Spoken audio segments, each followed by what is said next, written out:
আপনারা সকলে ভালো আছেন? জি আলহামদুলিল্লাহ, আল্লাহ সুবহানাহু ওয়া তাআলা অনেক ভালো রাখছেন। একটু চা না যায় কিনা, গরম চা। আমরা গত জুমা আলোচনা শুনেছিলাম ফিলিস্তিনের সঙ্গে আমাদের সম্পর্ক কি, তাই না? ফিলিস্তিনের সঙ্গে মুসলমানের সম্পর্ক কি, এভাবে বলেছিলাম। সম্ভবত ফিলিস্তিনের সঙ্গে বাংলাদেশের জমিনের সম্পর্ক কি, সারা পৃথিবীর সম্পর্ক কি, 2 ফিলিস্তিনের সঙ্গে মুসলমানের সম্পর্ক কি, তাই না? 3 নাম্বার, ফিলিস্তিনের সঙ্গে মুহাম্মদুর রাসূলুল্লাহ সাল্লাল্লাহু আলাইহি সাল্লামের সম্পর্কটা কি ছিল। তো আমরা এই 3টে বিষয়ে আলোচনা শুনেছি। সর্বশেষ যে আলোচনা শুনেছিলাম যে মুহাম্মদুর রাসূলুল্লাহ সাল্লাল্লাহু আলাইহি সাল্লাম এবং ফিলিস্তিনের মসজিদুল আকসার সাথে কি সম্পর্ক ছিল। কারণ মুহাম্মদুর রাসূলুল্লাহ সাল্লাল্লাহু আলাইহি সাল্লামের সাথে সম্পর্ক মানেই তো আমাদের সাথে সম্পর্ক, তাই না? আমি ওই কথাটা বুঝাতে চেয়েছিলাম যে আল্লাহ রাসূল সাল্লাল্লাহু আলাইহি সাল্লামের সঙ্গে ফিলিস্তিনের সম্পর্ক কেমন ছিল। ফিলিস্তিন যদি আক্রান্ত হতো, সাহাবায়ে কেরাম এবং রাসূলুল্লাহ সাল্লাল্লাহু আলাইহি সাল্লাম কষ্ট পেতেন, মনক্ষুণ্ণ হতেন, আর মুশরিকরা কি হতো? খুশি হতো। ফিলিস্তিনের সঙ্গে রাসূলুল্লাহ সাল্লাল্লাহু আলাইহি সাল্লামের দ্বিতীয় যে সম্পর্কটা ছিল, মেরাজের ইমামতি করাইছেন ইমামুল মুরসালিন, যে খেতাব আল্লাহ তাআলা রাসূলকে দিয়েছিলেন সেটা মক্কায় দেননি, মদিনায় দেননি, দিয়েছেন কোথায়? মসজিদুল আকসা।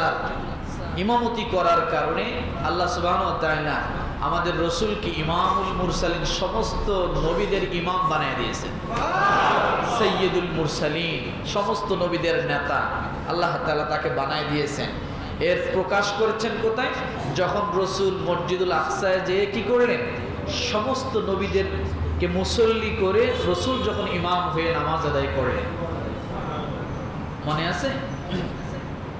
এরপরে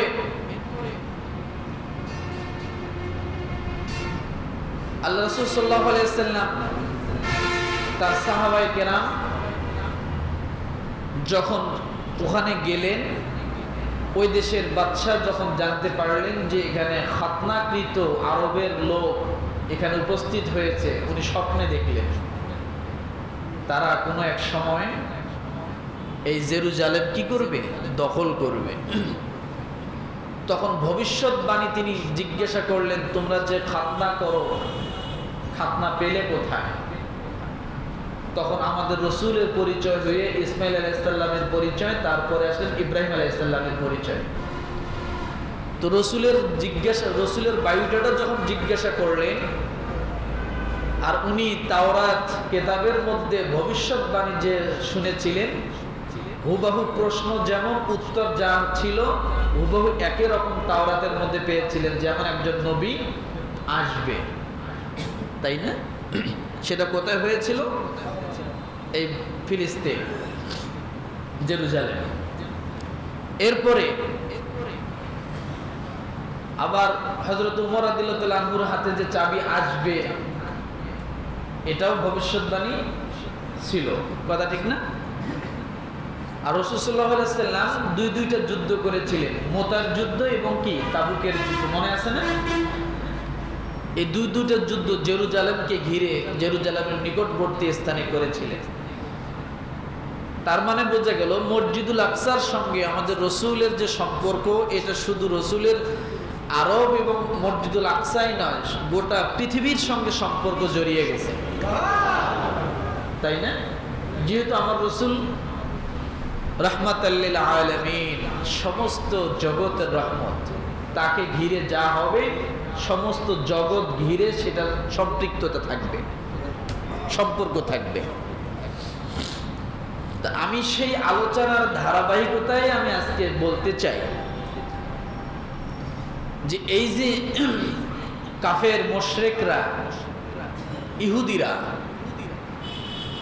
সারা পৃথিবী জুড়ে মুসলমানকে মারছে, মুসলমান মার খাচ্ছে। আমাদের পাশে হিন্দুস্তানে মুসলমানদেরকে মারে, মুসলমানরা কি খায়? মার খায়। তো সব মিলিয়ে এটার সূচনা লগ্ন যেটা, অর্থাৎ বোঝেন মায়ের খাওয়া শুরু হয় কখন থেকে আর মায়ের খাচ্ছি কেন? আল্লাহ সুবহানাহু ওয়া তাআলা কোরআনুল কারিমে বলে দিয়েছেন কেন খাচ্ছ আর খাবে না কখন। বলেন আমরা মায়ের, মুসলমানরা কেন মায়ের খায়, এর কারণ কি? আর মুসলমানরা মায়ের খাবে না কি কাজ করলে? এই দুইটা কথা আমরা আজকে জানবো। রাজি আছি? বলেন তো কি বলছি আমি? বোঝেন নাই? মায়ের কেন খাচ্ছে আর কি করলে মায়ের খাওয়া বন্ধ হবে, এই দুইটা কথা।